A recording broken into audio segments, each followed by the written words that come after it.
तो देखो अच्छे एक्चुअली क्या है कि आज हम लोग बायोट-सावर्ट लॉ को आगे कंटिन्यू करते हैं और हम इसके बारे में आगे पढ़ते हैं।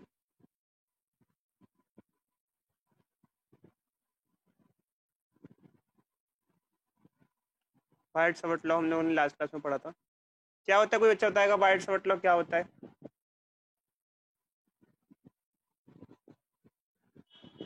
क्या होता है भाई बायोट-सावर्ट लॉ, बताओ किस काम आता है बच्चों बायोट-सावर्ट लॉ? कोई बताएगा आप में से?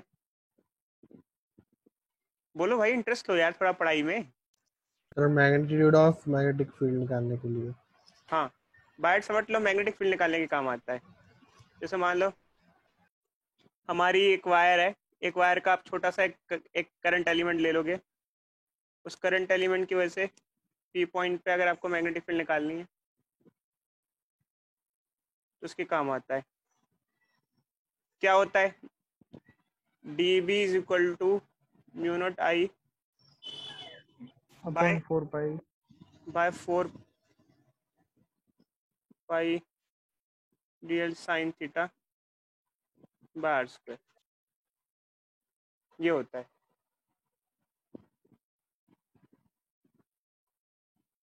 कोई doubt? No sir. No sir. ये होता है बच्चों हमारा बायोट-सावर्ट लॉ। ये हमारा बायोट-सावर्ट लॉ होता है।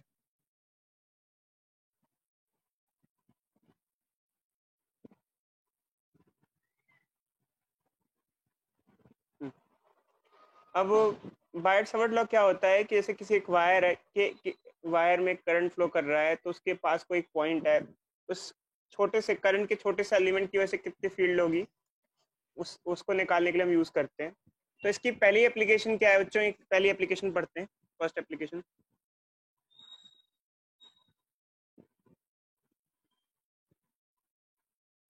ये हमारा एक कॉइल है और करंट आ रहा है, करंट जा रहा है, ऐसे करंट फ्लो कर रहा है कॉइल में। और सेंटर पॉइंट पे हमको नेट मैग्नेटिक फील्ड निकालनी है।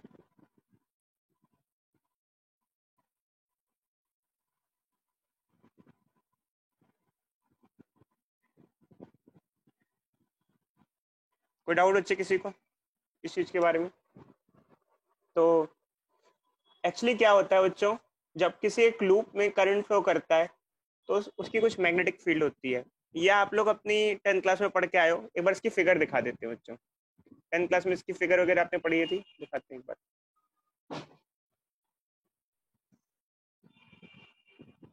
ये देखो, करंट कैरिंग कॉइल में मैग्नेटिक फील्ड इस तरीके से होती है। कोई डाउट किसी बच्चे को इससे रिलेटेड? नो ये सर। ये आप लोग अपनी नो सर। ये आप लोग अपनी 10th क्लास में पढ़ के आए थे। किसी भी करंट कैरिंग कॉइल में मैग्नेटिक फील्ड होती है और ये इस तरीके से फील्ड होती है। तो हमें किसी भी रैंडम पॉइंट से मतलब नहीं है, हमें सेंटर पॉइंट पे फील्ड कितनी होगी निकालनी है। तो बायोट-सावर्ट लॉ लगाएंगे अच्छे। तो सबसे पहले आप एक करंट एलिमेंट सा ले लो, एक करंट एलिमेंट ले लो आइडियल। कोई डाउट? कोई डाउट अच्छे? No no sir. Sir. No sir. और ये सेंटर से कितनी दूरी पे? रेडियस ऑफ कॉइल जितना दूरी पे। तो इस करंट एलिमेंट की वजह से जो फील्ड होगी वो होगी डीबी, और ये क्या होगी? Mu naught ideal sine theta by 4 pi R square. ये फॉर्मूला होता है। अब ये फॉर्मूला यहाँ पे इम्प्लीमेंट करते हैं कि यहाँ पर ये फॉर्मूला कैसे हम लोग यूज कर सकते हैं। Ideal sine 0 degree. हाँ अच्छा, बिल्कुल अभी बताते हैं। डी बी हो गया, म्यू नॉट बाय 4 पाई की जगह तो म्यू नॉट बाय 4 पाई आएगा, कांस्टेंट होता है। और आइडियल की जगह आइडियल आ जाएगा। अब सबसे पहले एंगल कितना होगा, और ये एंगल किसके साथ होता है? ये एंगल होता है आइडियल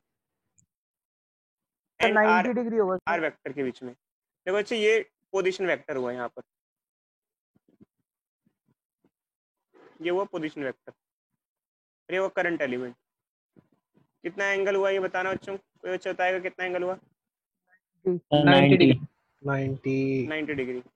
अच्छा, कोई बच्चा बताएगा पोजीशन वेक्टर कैसे लेते हैं? मैंने आपको सिखाया था पहले लास्ट क्लास में, how to take position vector. कोई बच्चा बताएगा आप में से? बोलो भाई बोलो, कोई बच्चा पोजीशन वेक्टर बताएगा कैसे लेते हैं? बोलो यार, कोई बोलेगा नहीं। इधर सुनो बच्चों, कोई बोलेगा, बताएगा पोजीशन वेक्टर कैसे लेते हैं?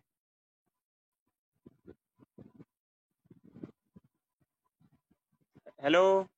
देखो बच्चों, पोजीशन वेक्टर ऐसे लेते हैं, जैसे कोई एलिमेंट है, ये एक एलिमेंट है, इसके से पी पॉइंट पे फील्ड बतानी है। तो ये एक एलिमेंट है आइडियल, और ये पोजीशन वेक्टर है। मतलब इस एलिमेंट से इस पॉइंट पे बताना है, जिस जिस एलिमेंट से जिस पॉइंट पे बतानी होती है फील्ड, उसमें एरो ड्रॉ कर लेते हैं यहाँ से यहाँ। ये पोजीशन वेक्टर हो जाता है एक तरीके का, और ये एंगल हो गया। तो ये हो गया अच्छा यहाँ पर हमारा। अब ये एंगल जो हुआ ये 90 हो गया, साइन 90 डिग्री। और नीचे क्या करें? नीचे ये डिस्टेंस होता है जो स्मॉल आर होता है। किस से कहाँ तक का डिस्टेंस? स्मॉल आर कहाँ से कहाँ तक का डिस्टेंस? कोई अच्छा बताएगा हमें? करंट एलिमेंट से लेके उस पॉइंट तक का सर जहाँ तक निकालना है और करंट से लेकर उसका Point डिस्टेंस। वेरी गुड बच्चे। तो यहाँ पर ये स्मॉल आर नहीं कैपिटल आर है। कोई बच्चा बताएगा what is difference between small R and capital R? Sir capital R इस उसका फिगर में रेडियस है। यहाँ जो डिस्टेंस है एलिमेंट से लेके उस पॉइंट का, वो रेडियस ऑफ कॉइल के बराबर है, क्योंकि Yes, सेंटर sir. पे निकालना है। तो ये हमारा ये आ जाता है। साइन 90 की वैल्यू क्या हो जाएगी? कोई बच्चा बोलेगा what will be sine 90? Sine 90 will be 1 1 dB is equal to mu naught by 4 pi IDL by r square। अब ये तो स्मॉल एलिमेंट की वजह से आया है, कंप्लीट की वजह से करेंगे तो इंटीग्रेशन यूज करना पड़ेगा। Yes sir. इंटीग्रेट कर दो, नेट मैग्नेटिक निकाल लो। इंटीग्रेट करोगे, चल लिमिट क्या होगी? लिमिट बच्चे एक्चुअली क्या है कि मैं बताता हूँ फिर लिमिट। अगर आपको लिमिट पुट करनी है तो सबसे पहले तो म्यू नॉट बाय 4 पाई को बाहर ले लो, क्योंकि वो कांस्टेंट है। यस आई भी सर। कांस्टेंट। लिमिट बता रहा हूँ बच्चे, आर स्क्वायर को भी बाहर ले लो, सिर्फ डीएल लेंथ का इंटीग्रेशन होगा। देखो अगर आप लिमिट की फॉर्म में बोलोगे तो, लिमिट नहीं बोलोगे तो पूरी लेंथ को इंटीग्रेट कर दिया यहाँ से लेके यहाँ तक पूरे। सर माइनस से प्लस होगी। नहीं मैं बता रहा हूँ, एक मिनट रुको तो सही। अगर पूरे लेंथ को इंटीग्रेट कर दिया तो 2 पाई आर आ जाएगा। और अगर वैसे लिमिट्स पुट करोगे तो 0 to 2 पाई आर लिख दो, क्योंकि पूरी लेंथ कहाँ से कहाँ तक जा रही है? 0 से 2 पाई आर। ये पूरी कॉइल की लेंथ है ना बच्चे। इसमें इसका मतलब क्या है? डीएल का मतलब क्या है? कॉइल के छोटे छोटे छोटे छोटे सारे एलिमेंट्स हैं, उन सब एलिमेंट्स को हमने इंटीग्रेट कर दिया। समझे या नहीं? बोलो बोलो बच्चे बोलो। समझ गए सर। सर Coil- एक बार फिर से बताना 2 पाई आर क्यों लिया? 2 पाई आर क्यों लिया? देखो बच्चे, हमारे पास एक कॉइल है, हमने कॉइल का एक एलिमेंट माना, एक लेंथ एलिमेंट माना। जैसे कॉइल है, यस सर। ये कॉइल है हमारे पास। इस कॉइल में हमने क्या किया कि एक हमने लेंथ एलिमेंट माना। कहाँ गया? आ जा हाँ। एक हमने लेंथ एलिमेंट माना, ठीक है। अब हमने क्या किया? इंटीग्रेट कर दिया। इंटीग्रेट मतलब कि ऐसे सारे लेंथ एलिमेंट को ऐड कर दिया, मतलब integration of this all length elements. तो कंप्लीट लेंथ आ जाएगी इसकी।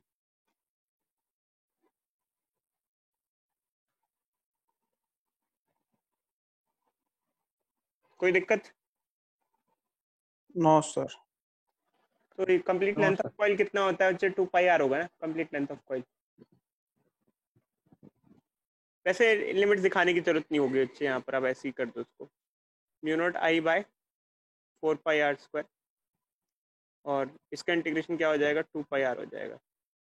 2 pi capital R, small R नहीं, कैपिटल आर। काटो अब इसको, काटो। क्या क्या कटेगा बोलो? Mu naught I by R. क्या क्या कटेगा? पाई से पाई काट दें, 2 पाई आर कट जाएगा। एक आर से एक आर काट दें,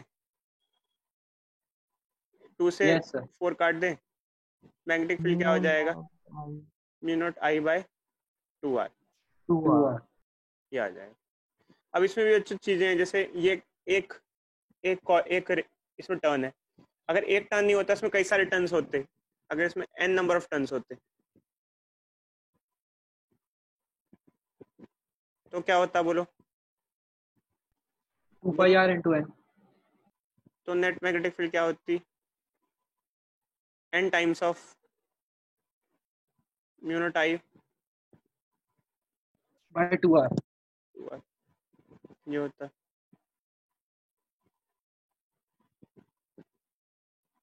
और ये कॉइल अगर पूरी सर्कुलर ना होके सेमी सर्कुलर होती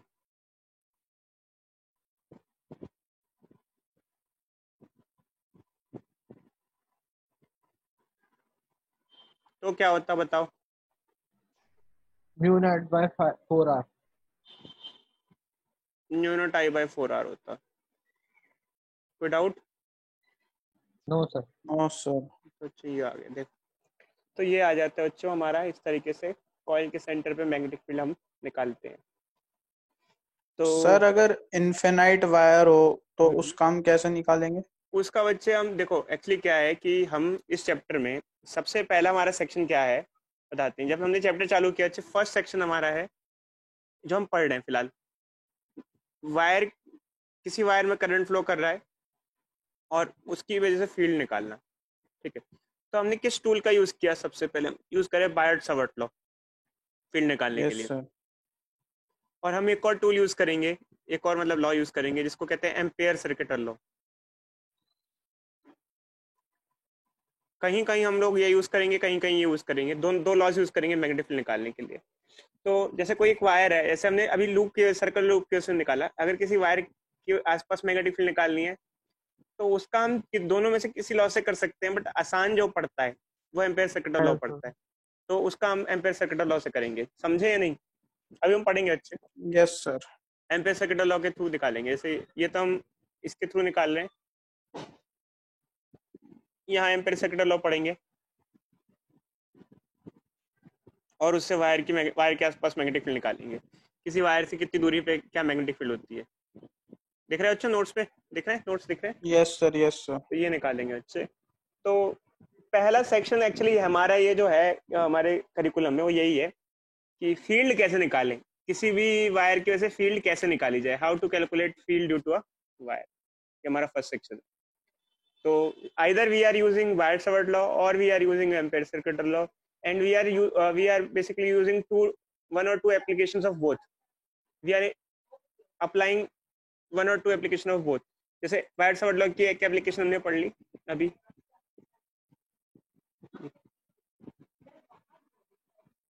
फर्स्ट, और ये सेकंड।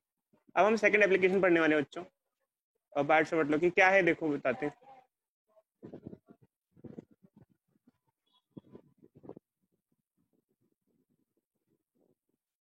ये हमारे पास कॉइल है, ठीक है बच्चों?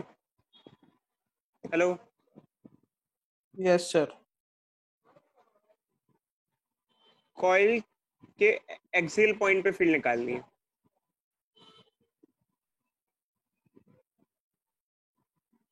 कोई डाउट किसी को? ये सेकंड एप्लीकेशन नो है। सर। पहले कॉइल के सेंटर पे निकालनी थी, अब कॉइल के एक्सियल पॉइंट पे निकालनी है। आगे बढ़े? Hello, yes sir. ठीक है। तो जो ये कॉइल है हमारी, तो मान लो ये एक्सियल पॉइंट है, कोई एक्स डिस्टेंस की दूरी पे मान लो।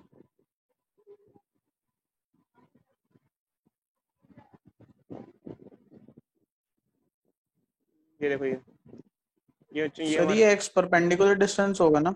हाँ बच्चे, सेंटर से लेके डिस्टेंस है, कॉइल के सेंटर से लेकर उस पॉइंट का डिस्टेंस है। यहाँ मैग्नेटिक फील्ड निकालनी है। Okay sir. ठीक है, आगे बढ़े? Yes sir. Yes sir. तो यहाँ पर भी हम एम्पेयर सर्किटल लॉ यूज करते हैं। तो अब ये थोड़ा सा बच्चों, ये थोड़ा अजीब है, इसका डेरिवेशन समझना कोशिश करना, बट शायद आपको भी समझ में ना आए क्योंकि 3D में।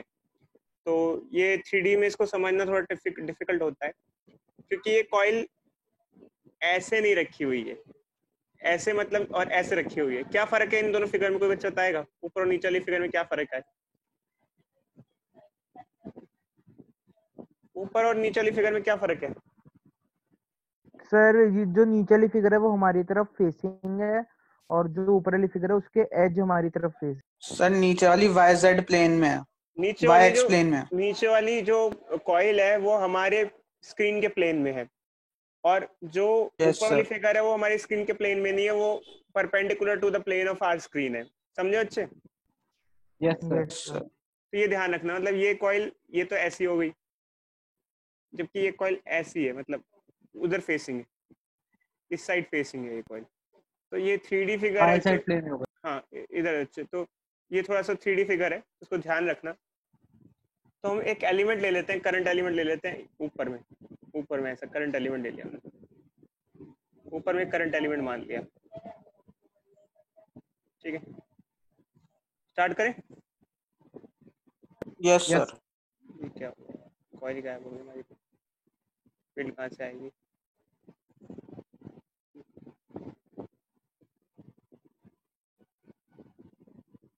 एक करंट एलिमेंट ले लिया। ठीक है, इसकी वजह से किस पॉइंट पे फील्ड निकाल रहे हैं हम?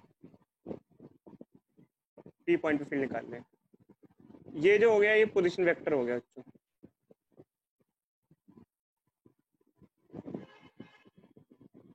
ठीक है, तो सबसे पहले हम बायट सावर्ट लॉ लिख देते हैं। क्या होता है बायट सावर्ट लॉ?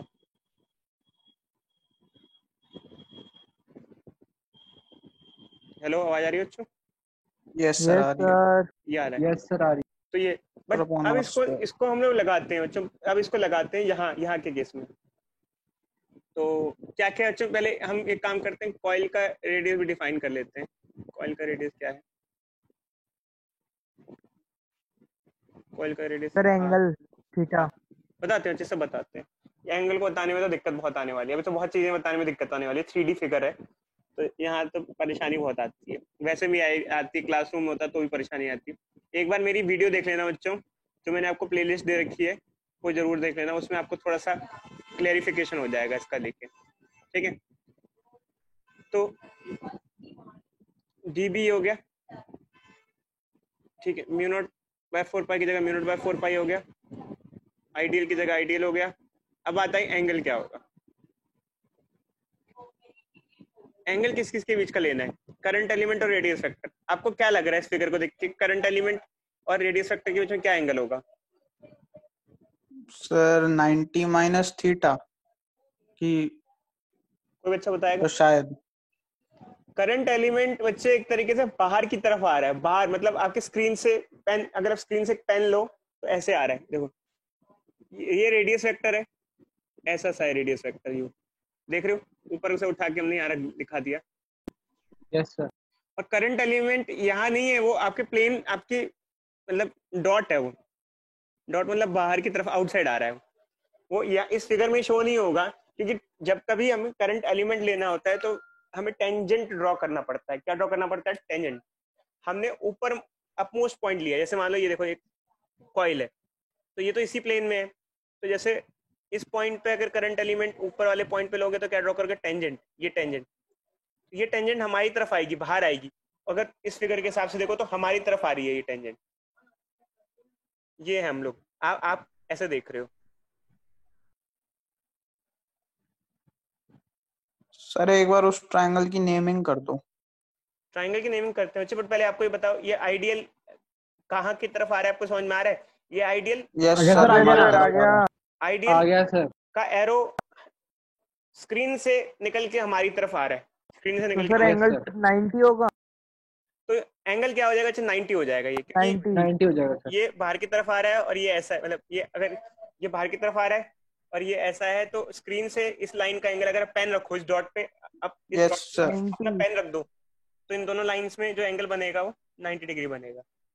उन दोनों लाइन में 90 डिग्री का एंगल बनेगा। अब ये 3D है, 3D का अलग चक्कर है बच्चों, तो उसको समझने में थोड़ी दिक्कत तो होती ही है, बट सर आगे समझ। आगे बढ़े। Yes, sir. Yes sir. तो अब क्या है बच्चों कि साइन 90 हो जाएगा ये। और अब ये बताओ, कोई स्मॉल आर की जगह क्या पुट करेंगे? त्रिकार under root R square plus X. X square Pythagoras theorem डाल दो। बताओ बच्चे क्या आएगा? स्मॉल आर की जगह क्या आएगा? R capital R square. Under root में ले लेंगे आर स्क्वायर की जगह। क्या आएगा स्मॉल आर की जगह, क्या लिखूंगा, कोई बच्चा बताएगा? Sir capital R square plus x square. देखो अच्छा ये सर ट्राइंगल उठा लेते हैं, साइड में कोने में ट्राइंगल उठा लेते हैं। Sir x upon cos theta. Hello, मेरी आवाज आ रही है? हाँ अच्छा आ रही है, बिल्कुल आ रही है। ये हो गया ये। हमें इसमें स्मॉल आर चाहिए, स्मॉल आर को कैपिटल आर और एक्स के टर्म्स में लिखेंगे तो क्या लिखेंगे?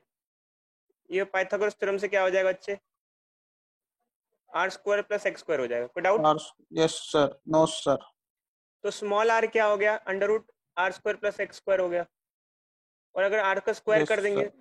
तो क्या हो जाएगा, R square plus x square हो जाएगा। Yes sir. ठीक है, तो ये आ जाएगा। तो साइन 90 तो क्या हो जाएगा, साइन 90 तो 1 हो जाएगा। डीवी क्या हो जाएगा, mu naught 4 pi ideal R square plus x square की पावर 3/2। पर डिस्टेंस वहां तक का होता है ना जहां तक हमें निकालना होता है मैग्नेटिक फील्ड, उस पॉइंट तक की। हाँ जहाँ से जिस एलिमेंट से लेके जिस पॉइंट पे निकालना है। सर हाँ बच्चे बोलो। 3/2 कैसे हो गया? सॉरी तो सॉरी, 1/2 नहीं नहीं आएगा? नहीं नहीं, रुको रुको रुको, sorry sorry sorry sorry sorry, कुछ भी नहीं आएगा? नहीं नहीं सॉरी सॉरी बच्चे, कुछ नहीं है, गलती से लिख दिया। ठीक है, आगे अच्छे समझ में? Yes sir. ठीक है आगे बढ़े। Yes, sir. तो अब कहानी बच्चों क्या चालू होती है, अब फिर से एक प्रॉब्लम आने वाली है। अब बताते हैं, ये तो एक एलिमेंट की वजह से निकाला है, ये तो एक एलिमेंट की वजह से निकाला है, फिर से हम ये फिगर ड्रॉ। इंटीग्रेशन, हाँ अच्छे बोलो। इंटीग्रेशन करेंगे ना? हाँ अच्छे, इंटीग्रेशन से पहले बच्चे बताते हैं यहाँ पे क्या होता है। एक्चुअली क्या होता है, हम थोड़ा सा सिंप्लीफाई करते हैं, देखो बताते हैं। ये कहाँ गई, आजा पॉइंटर आजा।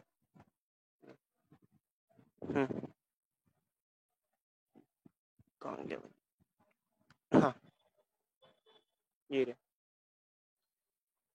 ये लूप है, ठीक है, और इस पॉइंट पे निकालना है। तो ये एलिमेंट लिया था हमने, इसका अपोजिट एलिमेंट ये होगा अंदर की तरफ। एक रिंग में, एक कॉइल में, हर एक एलिमेंट का अपोजिट एक एंगल होता है। एक रिंग देखो, एक रिंग है, रिंग में हर एक एलिमेंट का अपोजिट एक एंगल होता ही होता है, एलिमेंट होता ही होता है, हर एलिमेंट का अपोजिट एक एंगल होता है। ये एलिमेंट लिया आपने पी, इसका अपोजिट एलिमेंट क्या हुआ, क्यू। समझ रहे हो बच्चे? तो कॉइल के अंदर हर एलिमेंट का अपोजिट एक एलिमेंट होता ही है। एक का अपोजिट एलिमेंट क्या हुआ, बी। तो कॉइल में हर एलिमेंट का अपोजिट एक एलिमेंट होता ही होता है। अब एक्चुअली क्या है, ठीक है, ये तो समझ में आ गया हमें कि कई सारे एलिमेंट होते हैं। अभी हमने नीचे वाले एलिमेंट की बात नहीं कर रहे फिलहाल, हम अभी हम सिर्फ ऊपर वाले एलिमेंट की बात कर रहे हैं। तो ठीक है, हमने फॉर्मूला वॉर्मूला भी लगा दिया, बट मेन बात ये आ रही है कि ये जो एलिमेंट हमने माना है, इसके वजह से फील्ड की डायरेक्शन क्या होगी, पी पॉइंट पे किधर फील्ड होगी, किधर होगी, इधर राइट साइड होगी, ऊपर होगी, नीचे होगी, दाएं होगी, बाएं होगी, किधर फील्ड होगी? तो अब इसके लिए कौन सा लॉजिक यूज होता है? इसके लिए क्रॉस प्रोडक्ट का लॉजिक यूज होता है। क्रॉस प्रोडक्ट, क्रॉस प्रोडक्ट का लॉजिक क्या यूज होता है, अभी अभी हमने आपको लास्ट क्लास में बताया था। DB is equal to ideal cross R. इस तरीके से मैग्नेटिक फील्ड निकालते हैं हम लोग। बताया था नहीं बताया था, बोलो बोलो भाई बोलो, अरे बोलो यार, वेक्टर फॉर्म बताई थी ना लास्ट क्लास में? याद नहीं है सर। याद नहीं है? देखो अच्छे दिखाते हैं। देखो लास्ट क्लास में हमने बताया था अच्छे, तो लास्ट क्लास में हमने ना इसको वेक्टर फॉर्म में कन्वर्ट कराया था। ऊपर वाले को नीचे वेक्टर फॉर्म में कन्वर्ट किया था। अच्छा सर, याद आ गया। वेक्टर फॉर्म में कन्वर्ट किया था, तो मैंने ये बताया था, मैंने आपको यार एक करंट कैरिंग कॉइल की वजह से बताई तो थी, ये वायर की वजह से निकलवाई थी डायरेक्शन, ऐसे ऐसे वायर है, ये वायर है, पी पॉइंट पे क्या मैग्नेटिक फील्ड होगी बताओ? करवाया था या भूल गए आप लोग? याद आ रहा है? आउटवर्ड। वो क्रॉस सर प्रोडक्ट की इनवर्ड्स। बताया था नहीं बताया था, पहले बताओ। इनवर्ड होगी, अच्छी इनवर्ड होगी। कैसे बताया था? इनवर्ड हो गया। चलो इधर देख ही लो, आप लोग भूल गए हो या जो भी हो। सर दो रूल लगा सकते हैं सर, स्क्रू रूल और वो थंब रूल। हाँ हम इधर देखो, अच्छे वेक्टर रूल बताते हैं। वेक्टर रूल बताया था आप लोगों को, देखो जैसे वेक्टर रूल से कैसे बताया था, जैसे ये करंट एलिमेंट क्या हो गया ऊपर की तरफ, ये हो गया करंट एलिमेंट, और ये हो गया पोजीशन वेक्टर। करंट एलिमेंट की डायरेक्शन क्या होगी? ऊपर की तरफ मतलब कि जे, और जो पोजीशन वेक्टर हो गया उसकी डायरेक्शन क्या होगी? आई। अब आई जे के करोगे, याद आया या नहीं आया भाई? आ गया सर। यस सर, आ गया। लास्ट क्लास में सिखाया था आप लोगों को। तो ये करोगे, जे क्रॉस आई करोगे तो क्या आएगा बच्चों? माइनस के आएगा। माइनस के। तो जो मैग्नेटिक फील्ड की डायरेक्शन होगी वो माइनस की होगी, ये बताया था हमने। तो यहाँ पर भी एक्चुअली क्या होता है, क्रॉस प्रोडक्ट की यूज करते हैं।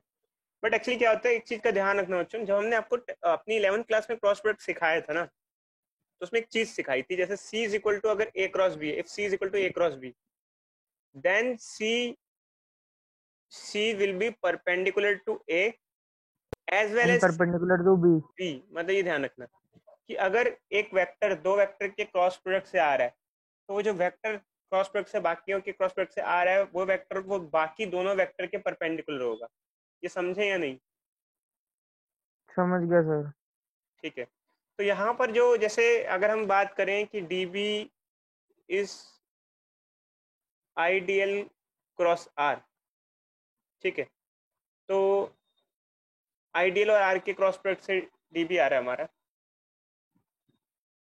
तो DB will be perpendicular to ideal as well as DB will be perpendicular to R, और ideal, and DB will be perpendicular to R। तो इवन क्या होता है, कई बार तीनों ही वेक्टर परपेंडिकुलर हो जाते हैं, तीनों ही वेक्टर परपेंडिकुलर हो जाते हैं, ऐसे एक ही हो गया, एक ही हो गया, तो एक ही हो गया, इस तरीके से। समझे नहीं समझे बच्चों? बोलो, अरे बोलो भाई यस बोलो, सर, समझे नहीं समझे? समझ गए सर। तो एक्चुअली क्या होता है कि जैसे अगर मान लो कि A और B परपेंडिकुलर है, तो C तो दोनों से परपेंडिकुलर होगा, तो तीनों ही एक बार कई बार परपेंडिकुलर हो जाते हैं, समटाइम्स वेक्टर में यही होता है। तो यहाँ पर क्या सिनेरियो है, यहाँ पर भी ऐसे ही सिनेरियो है। एक्चुअली क्या है कि अगर आप देखो तो पहले से ही यहाँ पर R और DB परपेंडिकुलर है। हमने अभी अभी डॉट वाला फिगर बनाया था, अभी आपको डॉट वाला बताया था ना, डॉट वाला फिगर ये यहाँ साइन 90 हुआ। तो यहाँ पर पहले से ही ऐसा है, कैसा है देखो, ऐसा है कि देखो, अगर मान लो इस फिगर को मैं थोड़ा टिल्ट कर दूं, तिरछा कर दूं, तिरछा मतलब कि घुमा दूं, तो ये थोड़ा सा ऐसा हो जाएगा।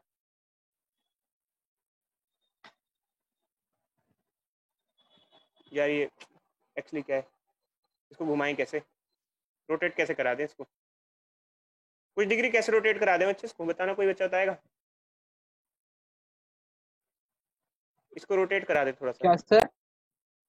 इसको थोड़ा सा सर पूरी स्लाइड ही रोटेट करेगी फिर। थोड़ा रोटेट करा देना, कुछ डिग्री रोटेट कराने से कैसा हो जाएगा ये? सर उसका साइड वाला सर वो एक मर्सिडीज का लोगो लगेगा। ये हो गया अच्छे, भाई नहीं लगेगा मर्सिडीज का लोगो। और ये ऐसा हो गया, टेढ़ी देखी होगी ना उसने। ऐसे हो गया, भाई क्या, कौन सी मर्सिडीज देख के? ये आउटवर्ड हो गया चोर बच्चे, बाजार वाली। ये तो आउटवर्ड है ना,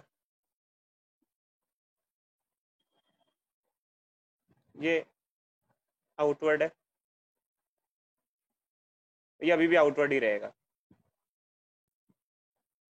सर हम थंब रूल नहीं लगा सकते? वही बच्चे, थंब रूल लगाओ, या फिर एक्चुअली क्या होता है, जैसे फ्लेमिंग्स लेफ्ट हैंड रूल होता है ना, सर वो तो ज्यादा इजी है, मगर थंब रूल इतनी मेहनत नहीं करनी। फ्लेमिंग्स लेफ्ट हैंड रूल लगाओ यार। और भी है, जैसे फादर मदर चाइल्ड, पता है ना आपको, FMI, यस सर, पता है, वो 10th भी में लगा पढ़ा सकते था। हो, वो भी लगा सकते हैं यहाँ पे। तो यहाँ क्या होता है बच्चे, जैसे अब मैग्नेटिक फील्ड की डायरेक्शन जो आती है उस एलिमेंट की वजह से, वो यहाँ आती है, इधर आती है, और ये किसी से डाइजेस्ट नहीं होता है कि मैग्नेटिक फील्ड ऊपर की तरफ कैसे आई, इधर कैसे आई। इस एलिमेंट की वजह से मैग्नेटिक फील्ड इस तरीके से कैसे आई, अब ये डाइजेशन करना मुश्किल हो जाता है। अब क्यों होता है बताते हैं, पहले तीनों को एक ही जगह पे रखेंगे तो पता चलेगा आपको क्यों आया, ऐसा क्यों आया। यही परपेंडिकुलर का चक्कर लगता है। पोजीशन वेक्टर ये रहा बच्चों, पोजीशन वेक्टर को उठा के रख देता हूँ मैं एक बार, ऐसे रख दिया, कोई डाउट किसी को? No sir. मैग्नेटिक फील्ड को उठा के इधर रख दिया। देखो वेक्टर को कहीं से भी उठा के कहीं भी रख सकते हैं, तो उसमें इतना टेंशन मत लेना। ये रख दिया। कोई डाउट किसी को? हाँ सर। आगे पीछे उठा के रख सकते हैं, सिर्फ डायरेक्शन चेंज नहीं होनी चाहिए। डायरेक्शन चेंज की क्या मैंने? कोई डायरेक्शन चेंज की नहीं। और करंट एलिमेंट No. यहाँ नहीं है, करंट एलिमेंट तो आउटसाइड प्लेन है। करंट एलिमेंट आउटसाइड प्लेन है। आउटसाइड प्लेन मतलब कि एक तरीके से डॉट है। तो तीनों परपेंडिकुलर हुए या नहीं हुए बच्चे बताओ। अब ये चाहे फ्लेमिंग लेफ्ट हैंड रूल लगाओ, उससे आ सकता है, इस तरीके से आ सकता है। बट चक्कर क्या है बच्चे, मैं फिलहाल आपको कहूंगा, हाल फिलहाल इसके पछड़े में ज्यादा पढ़ना नहीं, मतलब कि डायरेक्शन निकालने के चक्कर में ज्यादा पढ़ना नहीं, कंफ्यूज और हो जाओगे। बस इतना सा सर ध्यान। हाँ बोलो बच्चे। डीबी वाई डायरेक्शन में है, नहीं हाँ, जेड डायरेक्शन में है। जेड नहीं, अच्छा इंक्लाइंड है वो, फिर आप लेफ्ट हैंड रूल से ही, फ्लेमिंग लेफ्ट हैंड रूल से निकाल पाओगे। आईजे से मत निकालो इसको, बेटर रहेगा।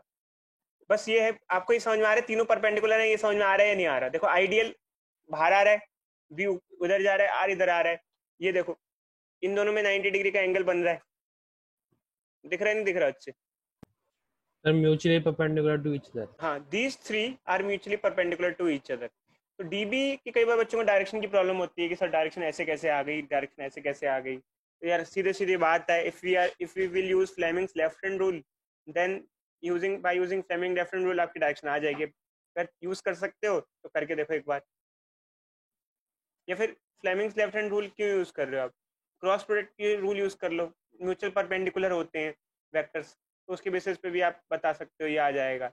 तो फिलहाल इस चक्कर में ज्यादा मत पढ़ना। 3D फिगर है बच्चों, 3D फिगर में आपको ज्यादा समझ में आएगा नहीं, तो ज्यादा ओके सर, नहीं पढ़ेंगे इसके चक्कर में। ज्यादा परेशान मत होना। हाँ, कभी मौका आएगा तो हम बताएंगे आपको क्लास के अंदर, और ऐसा मौका आएगा अच्छी ओके सर, क्लास होगी आपके सेशन में। ऐसा मत सोचना क्लास नहीं होगी, जरूर क्लास होगी। लग नहीं रहा। होगी बच्चे, होगी। अभी नहीं होगी तो जनवरी में होगी। जनवरी आप ये मत सोचना कि जनवरी तक क्लास नहीं होगी, इतना मान के चलना जनवरी तक। सर जनवरी में तो सर ऐसे भी कोई नहीं आता, प्री बोर्ड्स वगैरह स्टार्ट हो जाते हैं। कोई नहीं बच्चे, इस बार का सिनेरियो अलग होगा, पेपर डिले हो जाएंगे, आप उसका मत सोचो। ये मत सोचना मार्च में पेपर हो जाएगा, मार्च में पेपर हो जाएगा, अप्रैल मई में पेपर होगा। इस बार थोड़ा लेट ही पेपर होगा। सर बोलो।